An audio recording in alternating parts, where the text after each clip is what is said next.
Formations like these require long hours of intensive drilling and careful judgment. When the troop goes around the corner, the riders on the outside of the turn have to adjust their speed to keep even with the riders on the inside. The man on the outside has to ride a lot farther and a lot faster in order to keep up with the parade. The outside wheels must spin faster than the wheels on the inside because they have a greater distance to travel in the same length of time. When a wagon turns a corner, the wheels can travel at different speeds because each one can turn freely on the axles. And in the early automobiles, the rear wheels turned separately and only one wheel was connected to the engine.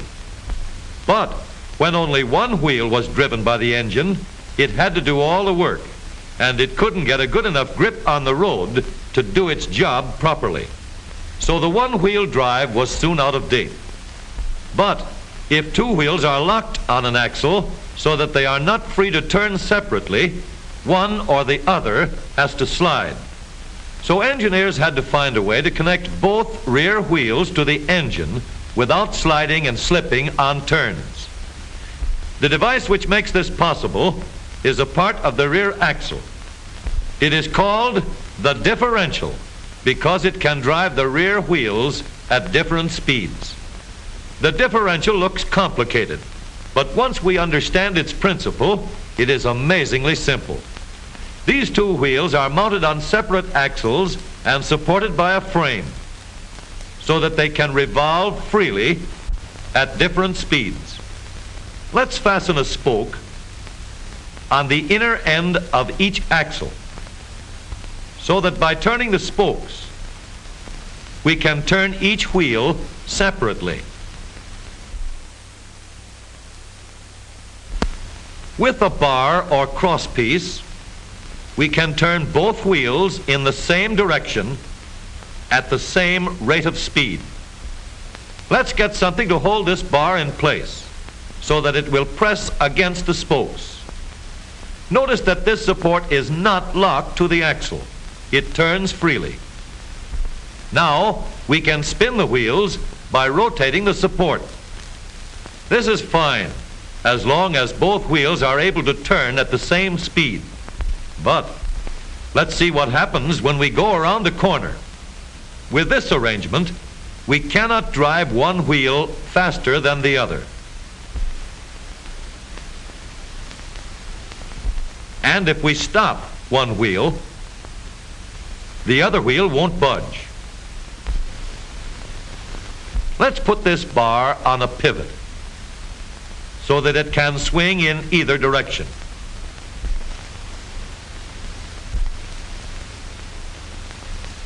Now, the bar can still turn both wheels at the same speed.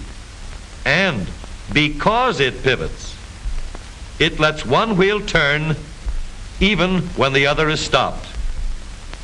But if turned too far, the bar will swing around until it won't drive the spokes that turn either wheel. We need another crossbar and more spokes to carry on the job. When we stop one wheel, the crossbars will continue to push the spokes of the free wheel around. As long as both wheels are free to turn, the bars do not swing on their pivot and the wheels move at the same speed. Now we have the working principles of a differential.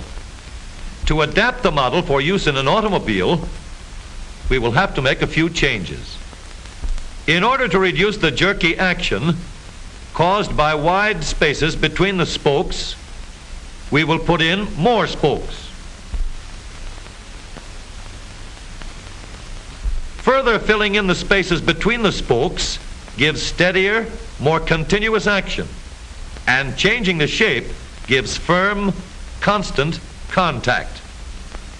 Now we can make the gears thicker and stronger, and we have differential gears. The edges are cut so that they will fit together more smoothly and silently. and another gear is added to share the work of driving the axles. The principle is the same. In order to turn the support and drive the wheels, we can fasten a large gear here, connected by a smaller gear to a source of power.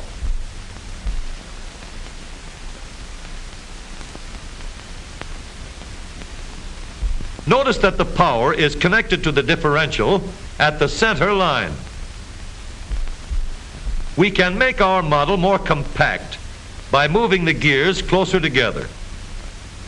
When we put our differential in an automobile, we have to leave room for the drive shaft, which carries the power from the engine.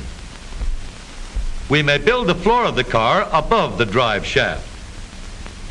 But if we do, we won't have much room inside unless we make the top of the car high too. Of course, we could lower the floor and ceiling, but the drive shaft would be higher than the floor. This would have disadvantages. A shaft in the middle of the floor of an automobile would be inconvenient for passengers and would be awkward for carrying luggage. Today, engineers have found a way to make the car roomier and closer to the road without a clumsy shaft above the floor.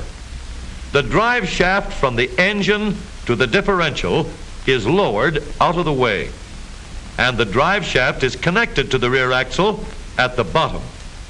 The new low center drive makes the rear axle quieter, stronger, and more durable because it gives better, smoother contact between the gears. The automobile of today with the low center drive is stronger and more rugged.